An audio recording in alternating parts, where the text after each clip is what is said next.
for asking me to be on today. And how are you? You been okay? Oh, yes. We're planning all these trips. I'll be in Europe, and then when I get back from there, I'm going to be doing a round-the-world trip. That's going to be gone for over a month to mostly Australia, New Zealand. So I'm always traveling everywhere. And then I travel all over the United States, too, doing different conferences, lectures, and classes. So I managed to keep busy. Yeah, it sounds like it. So, okay, we're going to discuss your work, and we're going to look into the three waves of people coming to this planet. That's your work based around the volunteers who have been coming to Earth for the past 50 years. Okay, well, let's look into the past life regression work that you do. So let's just get let's get you to summarize past lives, and how do you take clients into a past life? Oh, that's the easiest part of all. But I've been doing hypnosis for over 40 years. I started in the 1960s when all it was just ordinary hypnosis, habits, stop smoking, lose weight. And I stumbled into the reincarnation of past lives in the 60s by accident, if anything ever is an accident. And then I began doing the past life regressions, and I've been doing that exclusively since about over 30 years now. And I've developed my own technique to do this. But the past life regressions are very, very simple to do. See, everyone has had past lives. I've not, in the 30 years I've been doing this exclusively, I've not found anyone who has not had a past life. And I've done thousands and thousands of people. And they come to me now in my office here in Arkansas. They come from all over the world. But it's a very simple thing to do, but what I do with that is we try to find the answers to the problems in this lifetime, sometimes come from another life. So we take them back to the most appropriate life to explain what's happening in this lifetime. But as I began doing this, I developed my own technique, which is not like any other hypnosis technique that's being taught out there, because I found ways that we could have contact with what I call the source of all knowledge. And once you do that, you can have the answers to any questions you want. That's why I've written so many books, because I consider myself the reporter, the investigator, the researcher of lost knowledge. I've been able to find the answers to anything anybody would have questions about.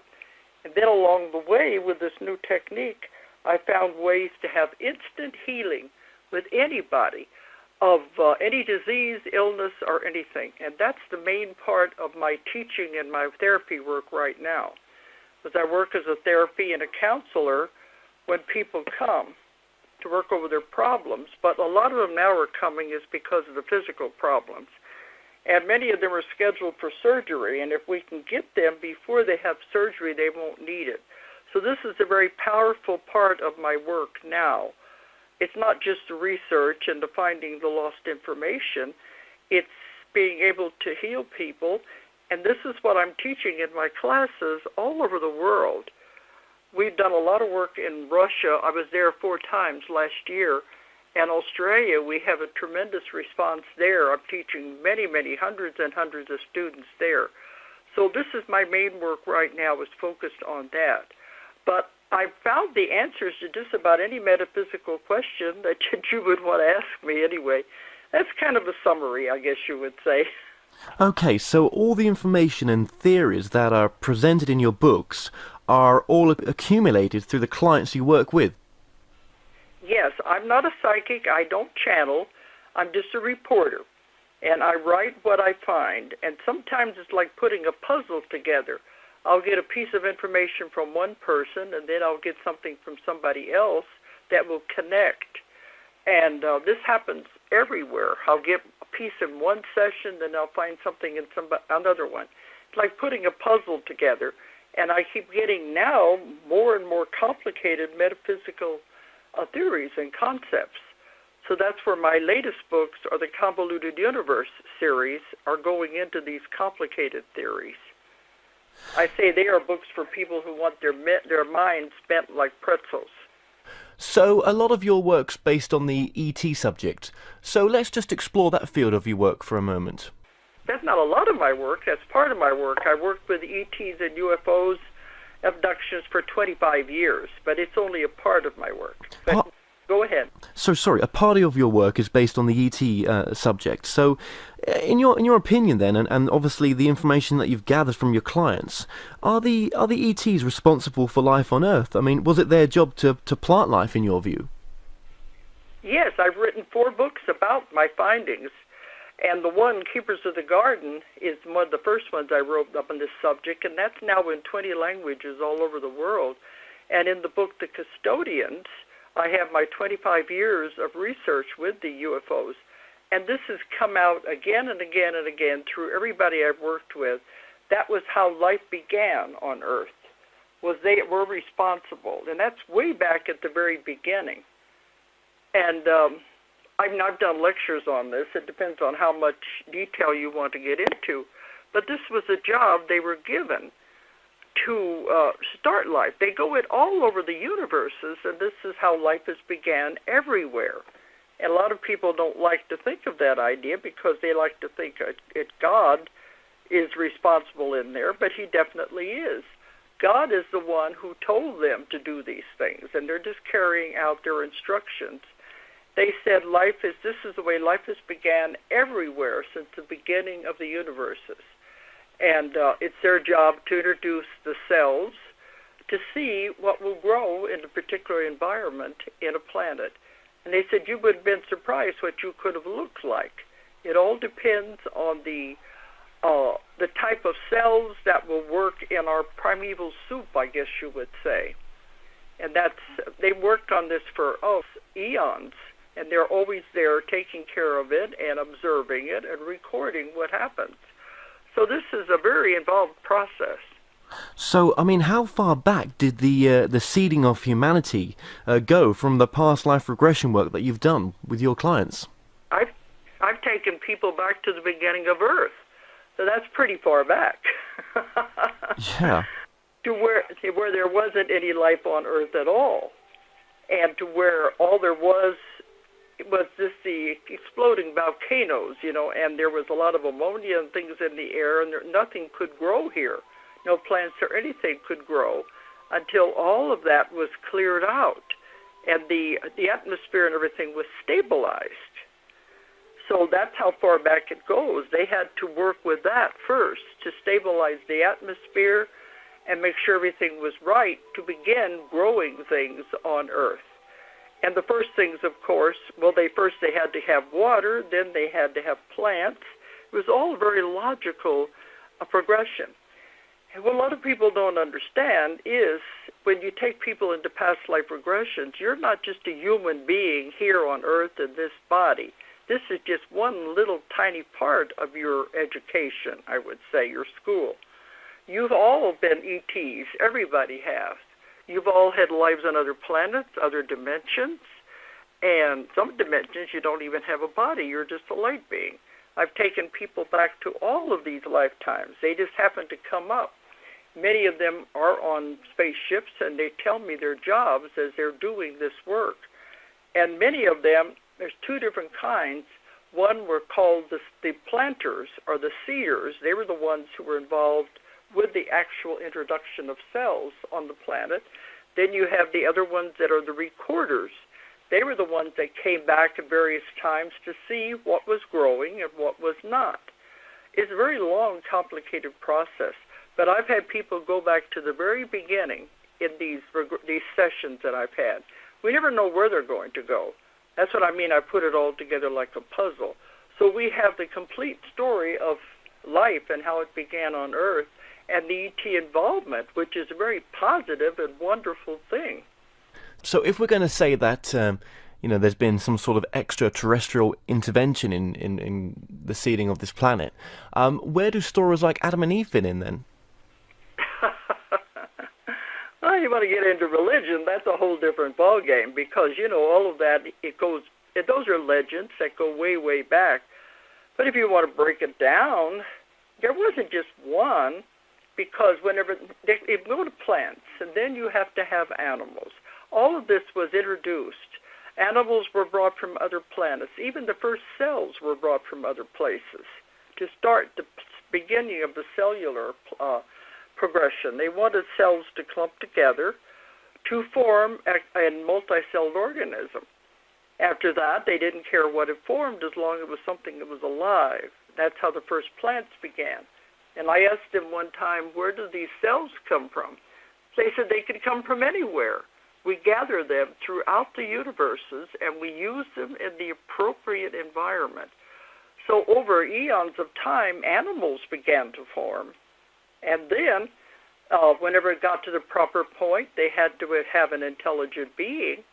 Then they had to manipulate the genes and the cells to create an intelligent human being. And this is when they used the ape. You know, we are 98% compatible genetically with the ape. You can give an ape blood and it will live. And this is what the first ones, they used the ape because of the large brain capacity and because of the fact that it had hands with opposable thumbs. You had to have some way that they could make tools as they evolved. But, you know, in the beginning, it took a long time, but there wasn't just one Adam and Eve. That's a legend that is representative of what happened with the seeding of the earth. Yeah. You know, actually, this doesn't go against the Bible. Everything I've found is the evolutionist theory and the creationist theory fit together very, very well. It really fits together perfectly. So there's no contradiction. So how do the dinosaurs fit into your research? I mean, were they here before the ETs seeded the planet, or was that part of the seeding? Oh, no, I said there was nothing here when they began. Nothing but just dirt and water. They even started with the water.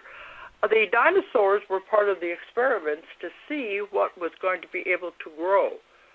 And, you know, I've also found in my work there were humans living at the same time as the dinosaurs.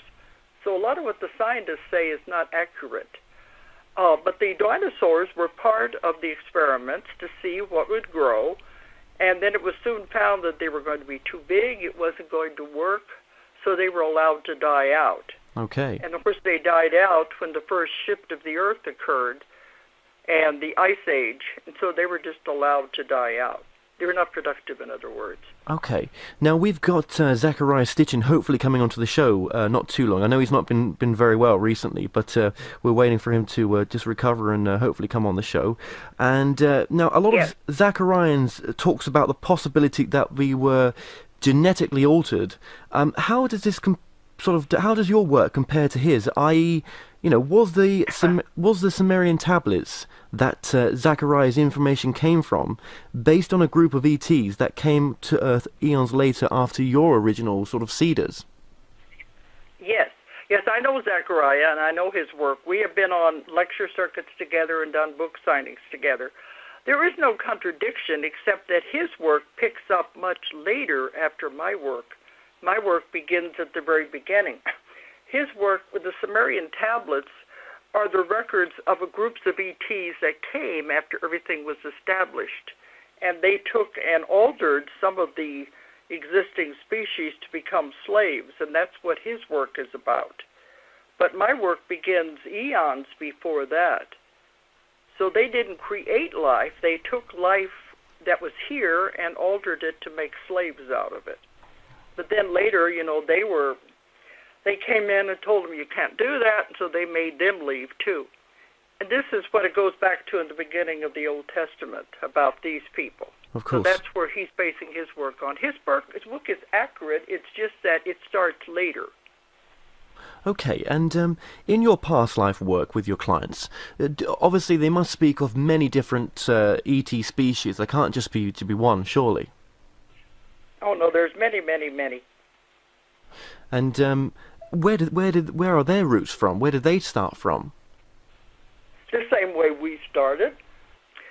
They've told me that they keep a watch on the planets.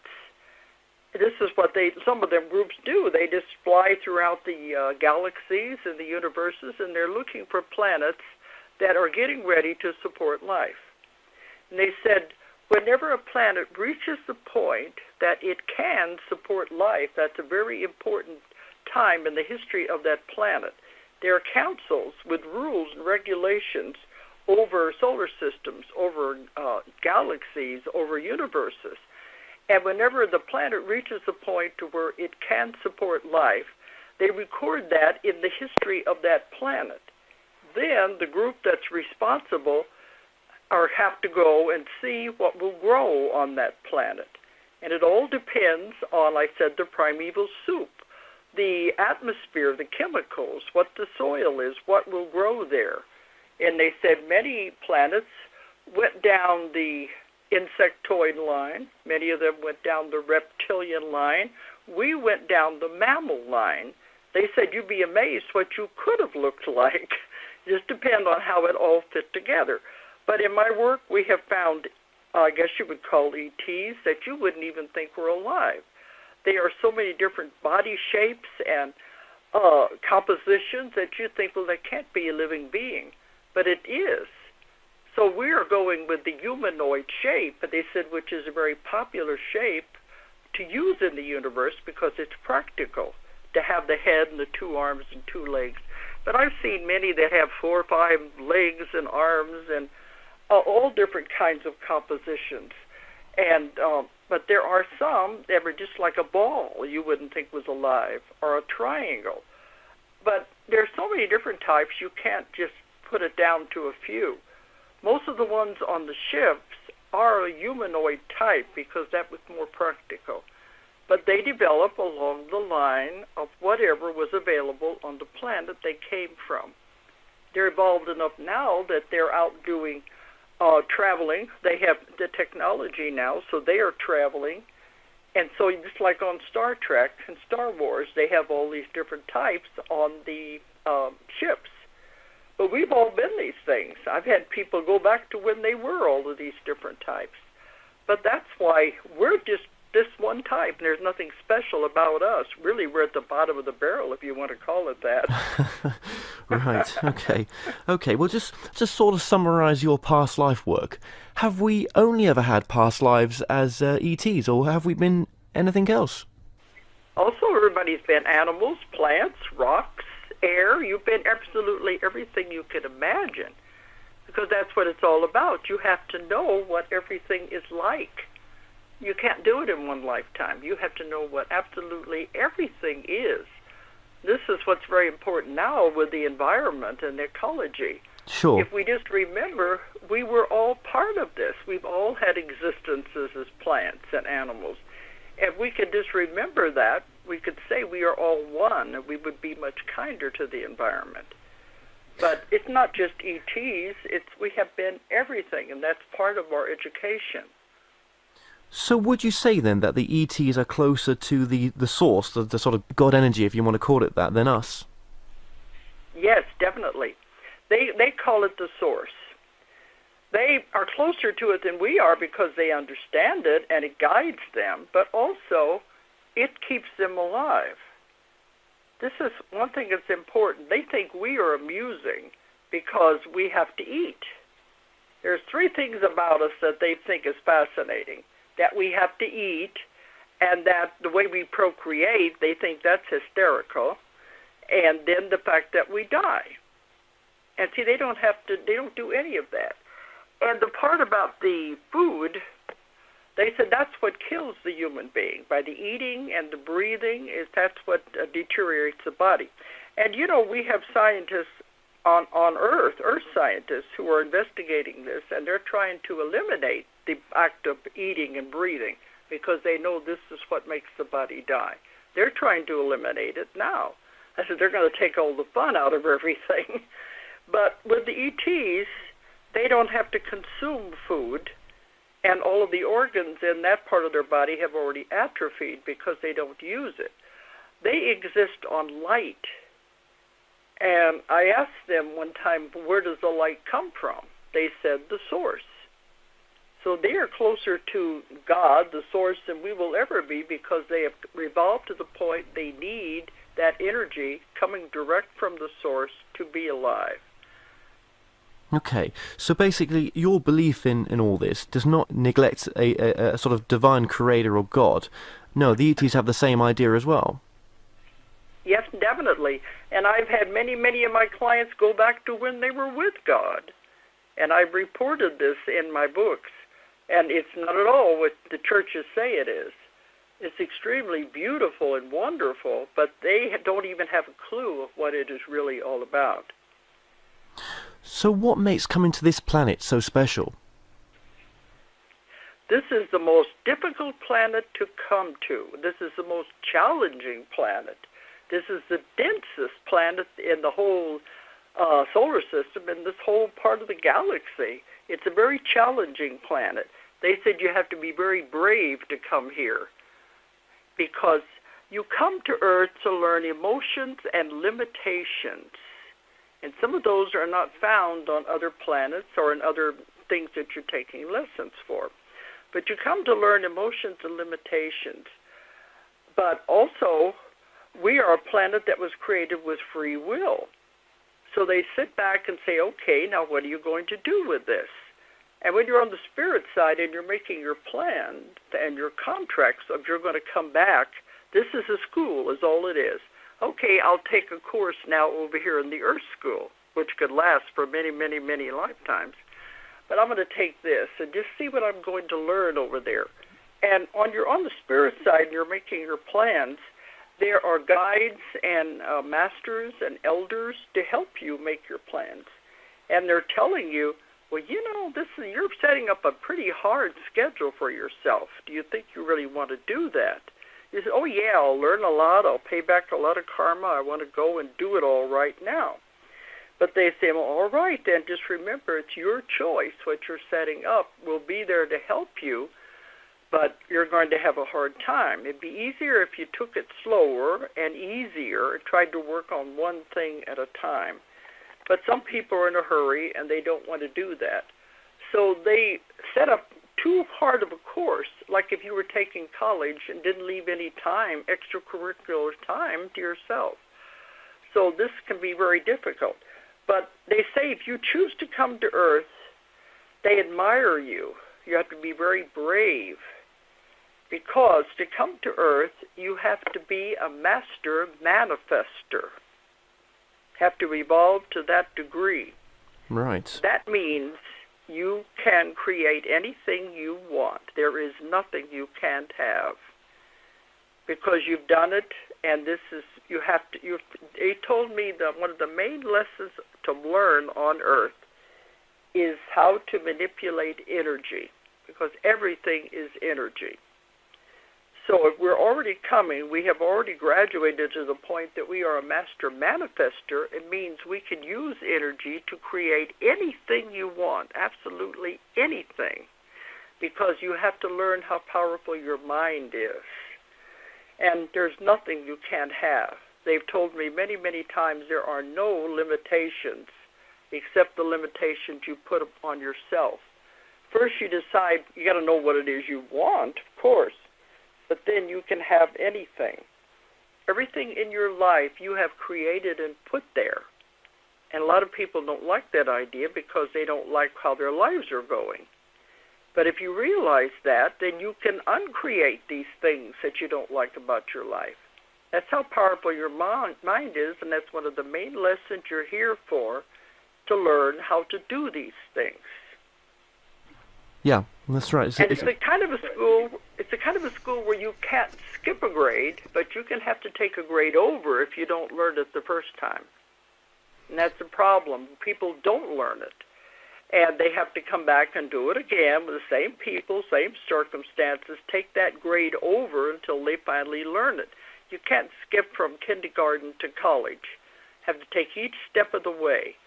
And this is why people have the same circumstances happening in their life again and again and again. Women especially keep drawing the same kind of men into their life, one after the other, men that aren't good for them. Till finally they'll say, hey, this is not what I want. What am I doing here? And then they figure it out, and they stop that process, and then they can move on to the next lesson, which may not be easier. It may be more difficult, but at least it'll be something that's different. And I asked them one time, see, when we come into the life, everything is erased. We come in with all memory erased. And I asked them one time, wouldn't it be easier if we knew why we were here, if we knew what we were supposed to be working on, if we knew our connection with other people? They said, no, it wouldn't be a test if you knew the answers. So here we are trying to stumble through this and find our way back. But the important thing about right now is that this is the time of the awakening. People are beginning to wake up. They're beginning to understand what's happening. They are beginning to understand why they're here and what they're supposed to be working on and doing. So it's the awakening. And it's what I call the veil that we come in with is thinning. People all over the world know it because I get emails. I get hundreds of emails every day from all over the world. People are beginning to wake up. They're beginning to see that there's something more to this, and they can make changes, and they can make their lives different once they understand all of this. So now is a very exciting time to be alive. Yeah, I mean, you'll always get those people, won't you, that will sort of, look down on this kind of subject and these kind of ideas. And I mean, you're not here to change anyone except for, yourself, really. I mean, you can only help yourself. But for those people out there that, that seem so trapped, I mean, where are they going on this journey? Well, they have to take the class over again if they don't get it right this time. Like I said, you don't skip a grade, but you have to take it over again if you don't understand it the first time. Okay. They are stuck. Yes, they are. Yes, but we're not here to change anybody else's viewpoint because there's no sense in even trying. You try, and it's just going to go over their head. But I tell people when they email and call and say, well, the members of their family or friends or other fellow students, they say, I can't get them to understand this. I said, don't worry about it. The more you try, they're going to have more resistance. Just wait, and whenever they get ready and they begin asking questions, and they'll begin to see what they're believing is not it's not really everything that's there. When they start asking questions, then we'll be here with the answers that they need. So don't push it. But that's just the grade they're in. They're still taking their baby steps, and they're in the kindergarten stage. Sure. I mean, we've spoke a lot about, how the planet was seeded and how creation possibly did come along. But then how does the Bible fit in with the work that you've done? Well, what is the Bible? It's a history book, perhaps, if you want to class it as that? It's a history book, and it was written by man. You know that, don't you? Well, I do feel that's true, that the Bible was written by man, and it was probably a history book. But I mean, that's just my opinion. And religion's very important to a lot of the people that's listening now. They may feel that this sort of. And go ahead. Religion is good because if they go about it the right way, they help a lot of people. But I'm teaching people to think for themselves. I've written many of my books deal with the life of Jesus, the way it really happened, and what he was taught, and how all of this began. And one thing that's important is I've received a lot of books from England when I was doing all of my research on the early days of Jesus that are not people even know about. They were lost books. And this is when I do my research, I find a lot of things that people don't know. But you've got to remember, if you do your Bible research, the Bible was a compilation of many, many stories, books, papyrus scrolls that were all put together by man. This happened in I'm trying to think when it was, 600 or 700 A.D. Okay. Done with the Third Council of Nicene. They had the meeting of the different priests and the monks, and they said, okay, we've got to put together a book. Now, we're going to have to choose from these stories and scrolls and manuscripts what we're going to put in this book. So they're the ones that put it all together. And so it was not, people think it was the hand of God came down and wrote it. They took a lot of very valuable material, but a lot of the stories, especially from the Old Testament in the beginning, go back to ancient Egyptian legends. And that's, if you do a lot of research, you're going to find a great deal of similarity. These legends have been around forever They included them in the writing of the Bible. Even the people in the New Testament, there was written, they said 200 years after the death of Christ is a lot of these things were written down. They were not written down at the time. So the church people who were doing this had to pick these pieces and put it together and say, this is what we're going to have be the Bible. Naturally, while they're going through these stories, they decided to take out any mention of reincarnation. You remember, the Romans were the ones who were doing this. And what were the Romans? They were the conquerors of the world. They didn't want anything in there that gave anyone any hope. It was all about control. That, you got to do what we say or you're going to go to hell. For one thing, there is no hell, and hell is not even mentioned in the Bible if you really look at it. There's some old ancient legends. But this is the way they've introduced the Bible was out of fear and control. Now, it was later, many years later, other people found other books and other stories, and they said, this needs to be in there. They said, sorry, it's done now. We're not going to add any more. We're not going to change it. And that was how the Bible came about. And it is a history book, and it's full of contradictions. And I know there's a lot of people who aren't going to understand this. But I've lectured on these things. I've done tremendous research, probably more than the average person out there would even consider doing, into the histories of the Bible and how all of these things came about. So I don't want to get into religious discussions about it. Sure. I know the church is good. The people there, if they're treating them correctly, it's a valuable place to be. And I said, we don't try to change anyone. Everyone is where they're supposed to be. A lot of the cathedrals are extremely beautiful, and they have a wonderful energy about them. And if this is where they're happy, that's all right. That's where their advancement is. They are where they're supposed to be. But if they start asking questions and thinking there might be more, then we have some answers for them to consider. In my company, I have Ozark Mountain Publishing, and my company has printed many books by other authors about the church and about the Bible to get people to look at these things and try to understand a little more. It doesn't take away from the beauty of religion and from God or any of it. It just gives you a better understanding. So, okay, obviously, do you think this... probably made some enemies out there, but... No, I think people are ready for change. They're listening to this show right now. They may disagree what's being said, but then again, they're tuning in to listen, so... I just tell people, think for yourself. Ask lots of questions, think for yourself, then make up your mind. Yes, exactly. Nothing wrong with that. Yeah. Sorry, we just spoke about the Bible there, but tying this in with the religious aspect of why the governments or the world governments won't release the information that there has been an ET presence with us for a long time. Do you think that there's a reason why that they've used this cover-up for so many years? Yes, because I've worked with the UFO community now for over 25 years. I'm very aware of all these things because I lecture at every UFO conference in the world.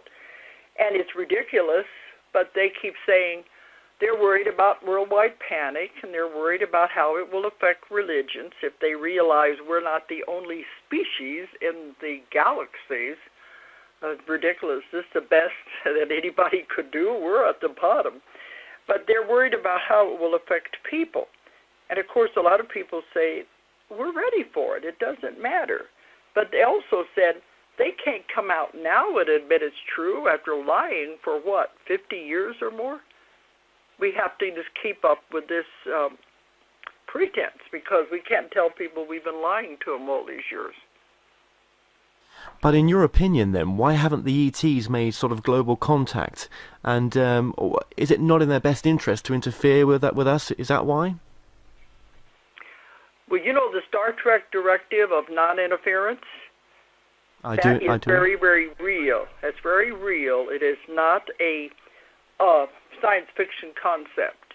They are not allowed to interfere with the development of a civilized species. They have to watch and record, and they try to do what they can behind the scenes to keep us from blowing ourselves up, but they're not allowed to interfere.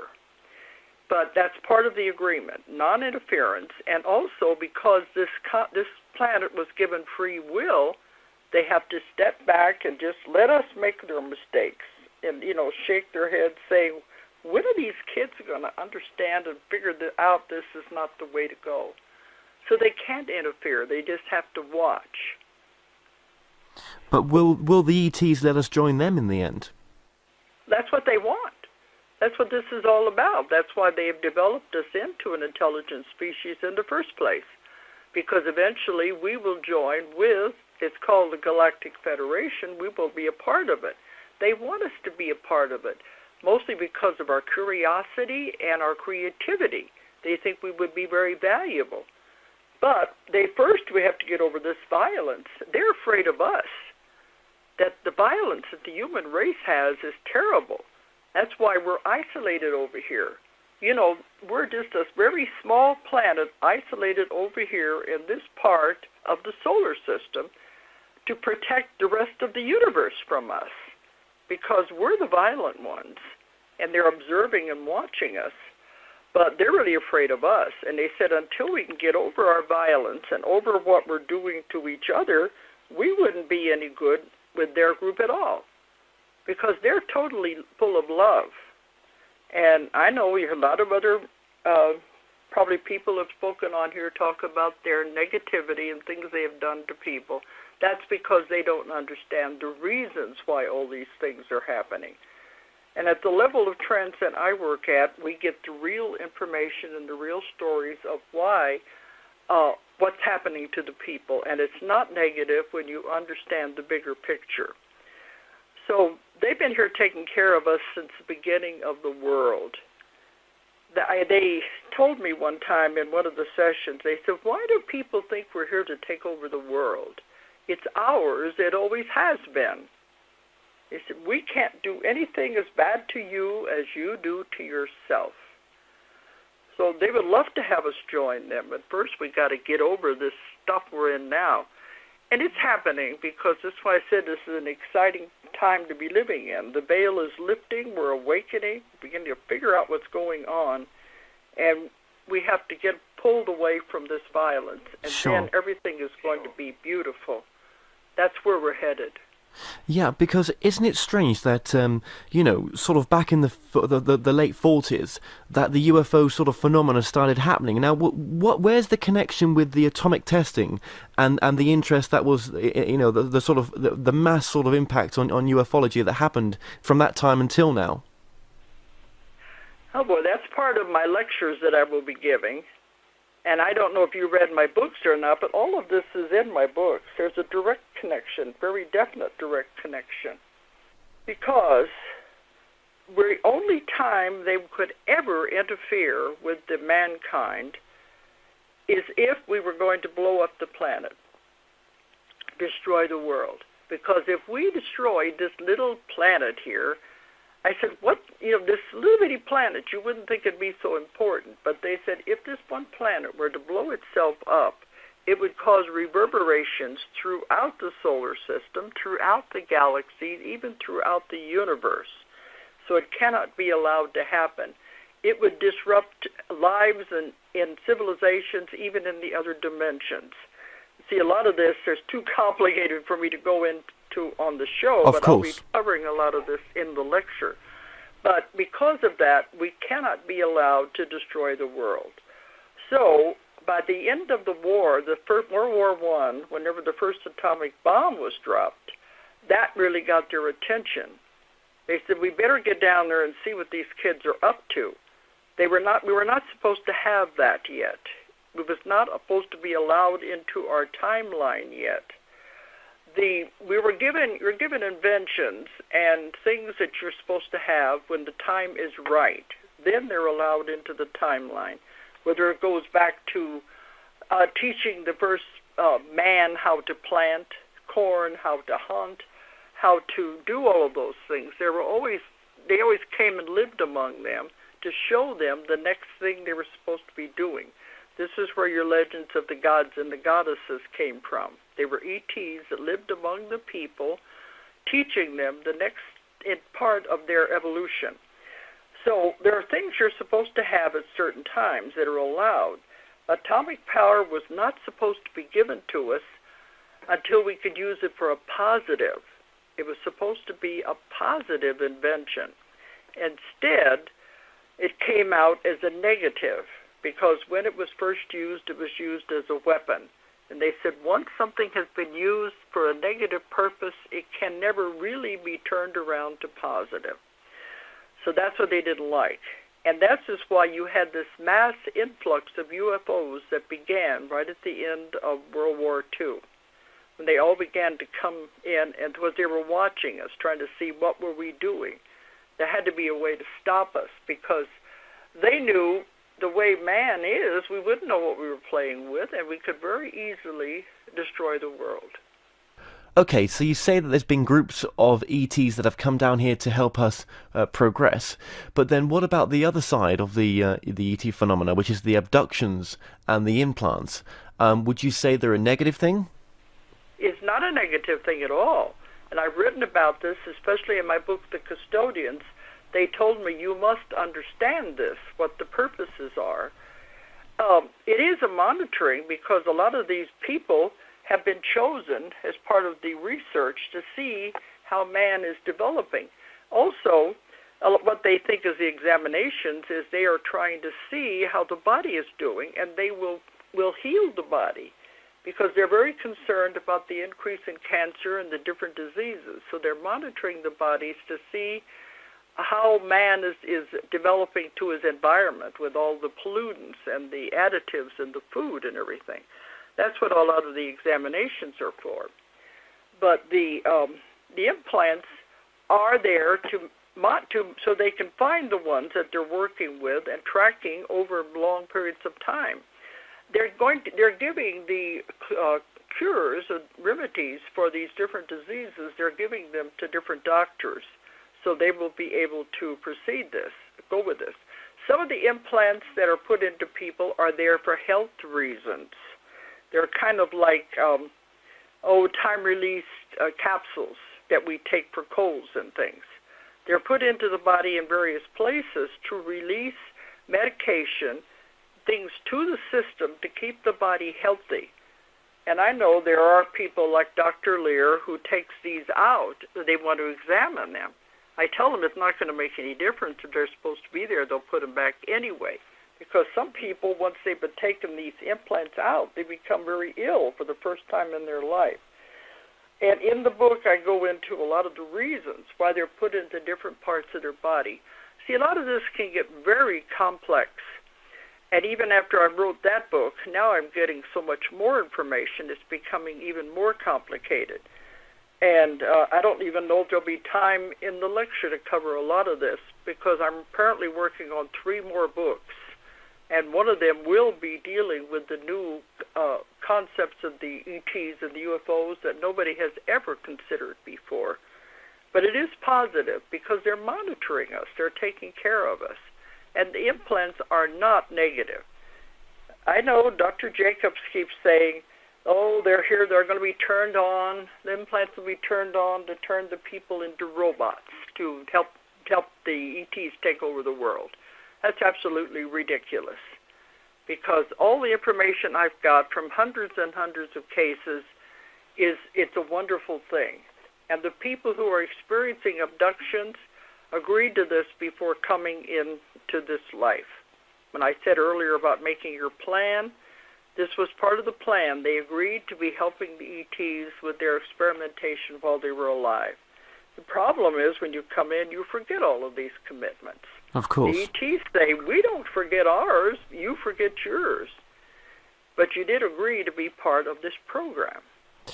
Okay, well look, we're getting near to the bottom of the hour now, so let's just fast forward your work very quickly to There's a lot. In 40 years, there's a lot of work. Oh my God, it's just incredible what you've done and what you've covered. It's absolutely amazing to have you on the show.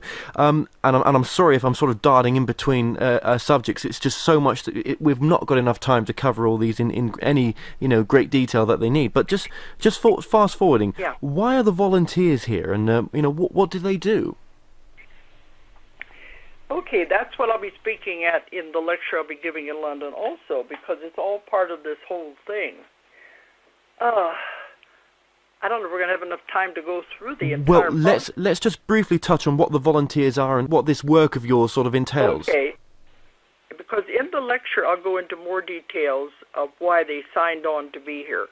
They were asked to come to help Earth because Earth is in trouble, and it needs help right now. And so they volunteered to come. Now the volunteers, there are 3 waves of volunteers, and they all agreed to be here, even though some of them have never lived on Earth before. Many of them are ETs. They've all their other lives have been on other planets, other dimensions, spaceships, but they were asked to volunteer and come to help Earth, so they agreed to come into a human body.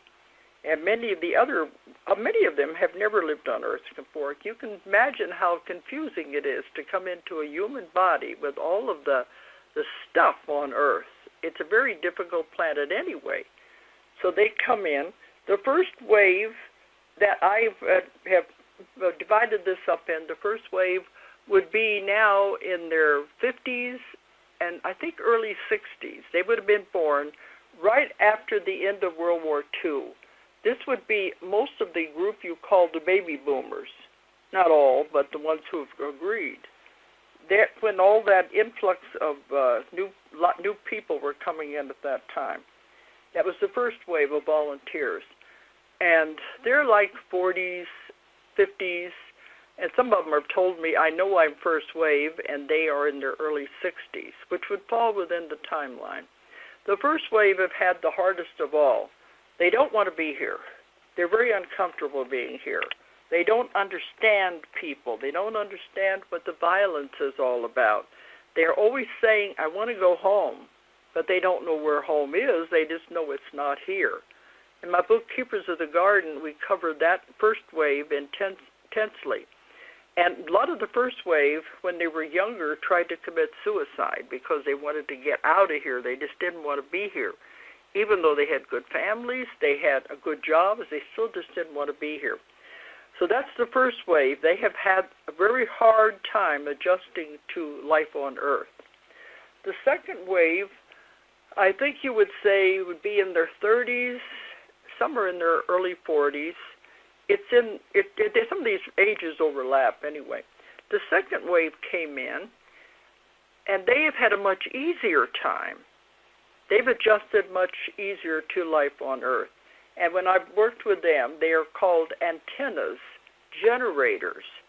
They are here to generate positive energy that will affect everyone.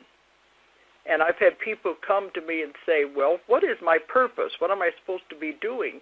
And we're doing the session. He said, all you're supposed to do is just be. You're not supposed to do anything. That by walking through a crowded mall or a crowded grocery store or anything like that, even a crowded street, their energy affects everyone that they meet, and it's more positive. And that's what they are, is just generators of positive energy. And they haven't had as many problems. And the first wave and the second wave, a lot of them don't want to have any children because they said children create karma. And I just want to do my job and then get out of here. I don't want to be stuck.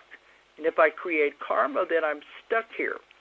So these are usually very gentle people that don't cause any problems, and they're just living their lives and going along the way they're supposed to do. And the second wave had it much easier. And I asked them one time, why did the first wave have more difficulty? They said somebody always has to be the pioneer. Someone has to be the way shower, the one that blazes the trail. That's why they had the most difficult. Yeah. Second wave followed in their footsteps, so it was easier. And the third wave, of course, are the children. These are what people call the indigo children. That's not a very good term for them. Some of these are now in their early teens. And these are the hope of the world. These are the ones that have been programmed to come in and help us through all of this. The DNA has already been changed in their bodies, the majority of them, and they're here to help with the evolution of the world. It's very extremely, extremely important. These children are.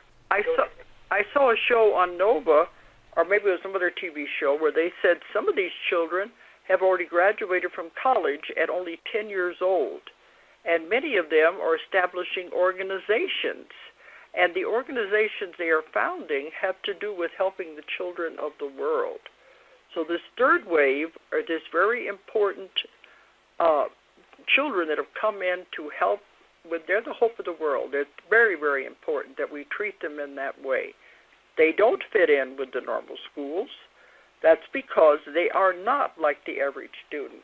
And my company has printed books on, like I guess you would say, the care and feedings of these new children, and also talking to educators on how to handle these new children.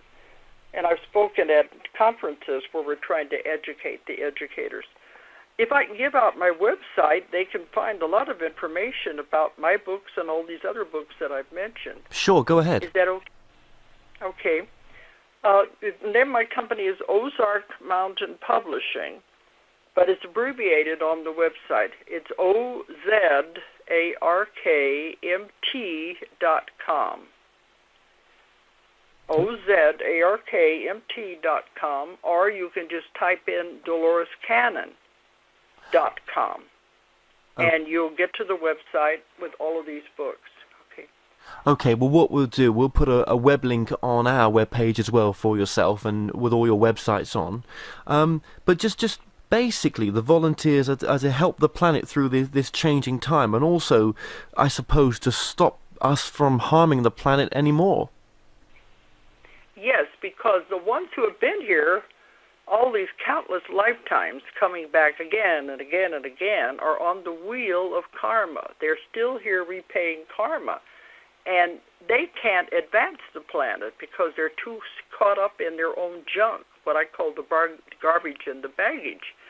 And they can't do it. So new souls, volunteer souls, pure souls had to be brought in that were not contaminated so they can help save the planet. And that's what it's all about. So does this fit in? They don't know consciously, okay. No, of course not. Of course not. So does Dolores? Does this fit in with the 2012? That's obviously coming up very soon. Yeah. Yes, all of that.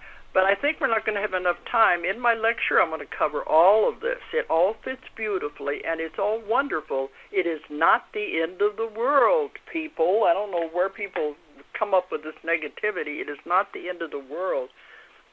It's the beginning of a new world that is absolutely beautiful and wonderful. And in my lecture, I'm going to cover all these different parts in more detail, and we will go into a lot about the new Earth and 2012. So for the people who are not going to make it to the lecture as well, when you say new Earth, is there going to be a choice basically for people? Yes. Because you can only go if your vibration is correct. It's like with anything. Your vibration has to match. Those who are still stuck in negativity, don't believe any of this, and don't want to change, it's their choice. That's okay, because there's no good and no bad. It's all decisions and lessons. If they want to stay with the old Earth, they will stay with what they have created. And that's all right. That is what they want. And I've been told eventually they're going to get there. It just won't be as quick as the others. But they said, don't worry about it. They've all made their decisions. The ones that want to grow, who want to advance, and want to move forward into a beautiful, wonderful reality will move on. The others can't, because you can't change that vibration that quickly. This is why it's happening slowly and gradually. If you were to change the vibration and frequency of the human body quickly, it would destroy the body. See, the entire world, the vibration and frequency is changing now. And in the lecture, I'll go into all the ways you can see how it is changing. Time is speeded up. Everything is changing. But if you were to, the body has to change to go with it. And so if the frequency of the body were to change that fast, it would destroy the body. So it's a gradual process. But the ones who don't want to change, their decision is to stay with what they are, they can't change it fast enough to catch up. But it's okay. Eventually, they will get there. But there's a lot happening right now. And if you're talking about the Bible, all of this is in the Bible. It's in the book of Revelation, where they talk about the new heaven and the new earth, and how some will be left and some will be taken. This is what it's all about. It's just that when St. John had the vision on the Isle of Pathos, it just meant he didn't realize that it was going to take 2,000 years before it was going to come true. He didn't understand what he was seeing. So it's all in the Bible also. This is just, now we're living in the times when all of these wonderful things are happening. We're moving into a beautiful time, and it's an exciting time to be alive. Is it okay if I talk about my class?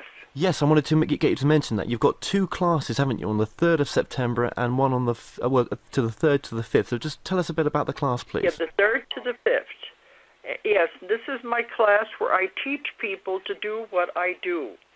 I teach them to work in the deepest possible level of trance and how we can have access to this great power that has all knowledge and how they can do instantaneous healing. I've come over here once a year and give a class in England, so we have a lot of other people who are taking the class and are working with it now. But it's a 3-day class, and a lot of people say you have to be a hypnotist to take the class. No, in the beginning I thought you had to be a hypnotist to understand what I was going to teach. Then people began coming to me and saying, please, I want to learn this. And if you're into other healing modalities, Reiki or energy work, I found they can get this very easily. And some people just want to help others. Anyone who wants to take the class is welcome to come. It's all up to you if you can understand it and put it into practice, because I'm trying to teach as many people as I can. I've already taught over 2,000 people all over the world, and my job is to teach them what I do. I can't see everyone. I'm completely overwhelmed. My waiting list is now a year ahead for private sessions. So 8 years ago, I decided I must teach other people to do what I do. It's the only way this will continue. So the class is in Farringdon, is that how you pronounce it? Farringdon, Oxfordshire. And if you look on my website that I gave you, ozarkmountain.com, or just put in DoloresCannon.com, there'll be a lot more details about the lecture in London on the 31st and also about the class, September the 3rd to the 5th in Oxfordshire. And you can sign up for the class online, or if you call the office or email the office, they'll give you more information about how to get into the class. Okay. I'm leaving the States in a few days, but my office will be there to answer any questions.